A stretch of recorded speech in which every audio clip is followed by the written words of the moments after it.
Mtakatifu Norbert alizaliwa kaskazini mwa Ujerumani. Alikuwa katika maisha ya kifalme na heshima ya dunia, lakini Mungu alikuwa na mpango mkubwa zaidi kwa moyo wake. Katika safari moja, radi ilimpiga karibu na kumwangusha chini. Ndipo aliposikia wito wa Mungu uliobadilisha maisha yake milele. Aliacha maisha ya starehe na akaanza kuhubiri toba, maisha ya unyenyekevu na upendo wa kweli kwa Mungu.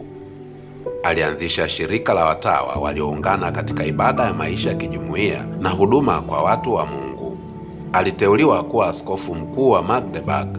Huko alitetea imani ya kweli, akalinda Ekaristi takatifu dhidi ya uzushi na kuimarisha kanisa kwa sala na uadilifu. Tunamkumbuka kama mtakatifu wa Ekaristi, mtetezi wa ukweli na mwanzilishi wa maisha mapya ya kitawa. Yapo mengi ya kujua kuhusu watakatifu. Tafadhali tembelea mitandao yetu ya kijamii.